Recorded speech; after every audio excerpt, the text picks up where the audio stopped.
Welcome to another episode of Pass or Play. As always, I'm Joseph, and in this review, we're going to the third installment in the Bioshock franchise, Bioshock Infinite, which takes place in New Columbia, the city floating in the clouds, led by that zealot, Shepard Comstock.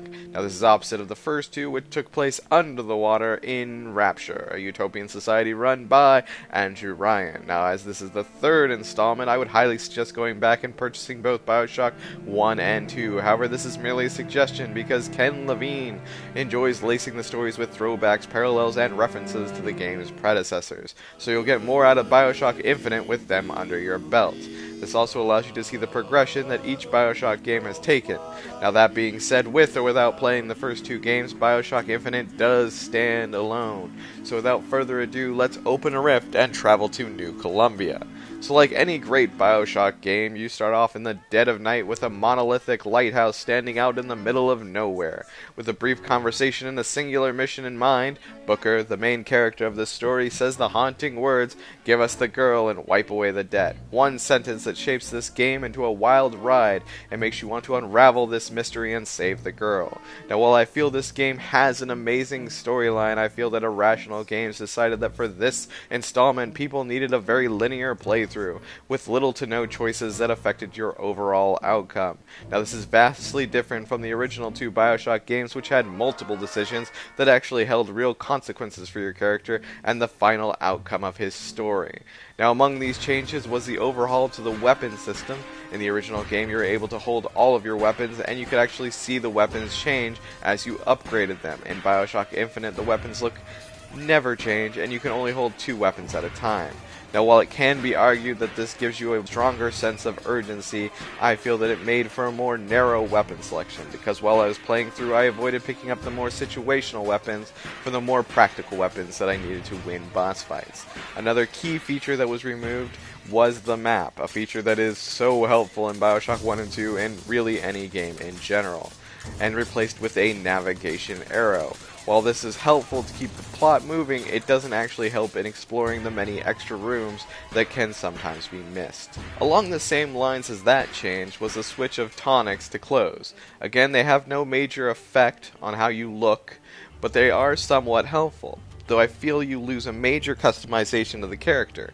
And finally, the piece of tech I missed the most was the ability to hack.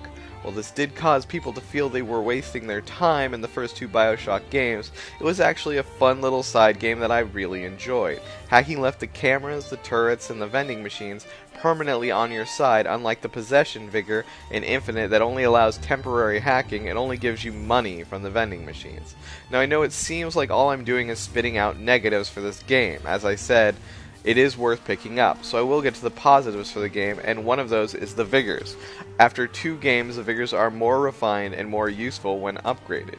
You can use the vigors you find that are the most fun for you, and they're all pretty balanced, so no need to feel forced to use one particular one because it's stronger than the others. Another major positive is the skyhook, which is one of the most unique play experiences in the game. The skyhook allows you to soar around New Columbia on metal tracks constructed around the city, or allows you to jump down on your enemies. It also allows you to shoot them with your weapon from high above like some vengeful god. Now, the last mechanic and plot device is Elizabeth. The first time you meet this poor girl, she's locked inside a cage shaped like a gigantic angelic statue. Once freed, Elizabeth and Booker try to make their way to their versions of freedom. For Elizabeth, it's Paris, and Booker, it is New York to wipe away his debt. Now, Elizabeth is one of the key plot mechanics. She can open rifts and pick locks. She's also what pulls you into the game. Elizabeth sets the tone and helps rein in Booker's violent nature. Her nature makes you try and solve problems with the least amount of killing as possible. Her innocent nature is what gives you the true understanding of what is going on around you in the game and to care about what happens to both her and Booker.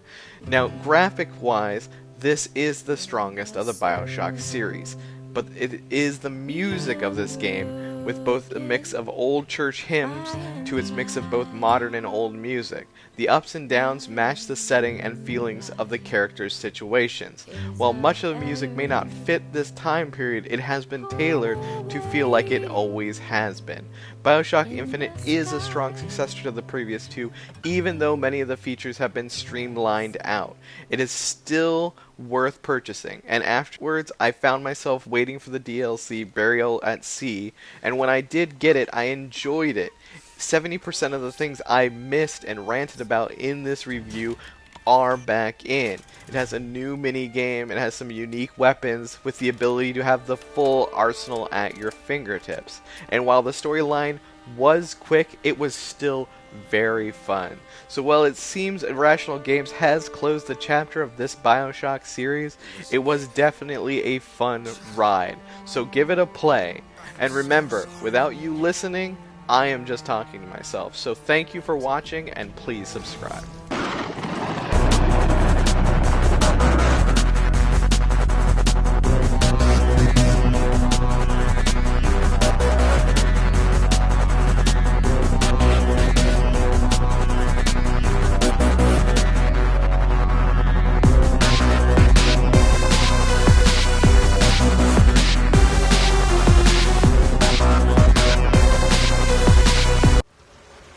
You're not done here, soldier! Eat everything that's on your plate! Finish it!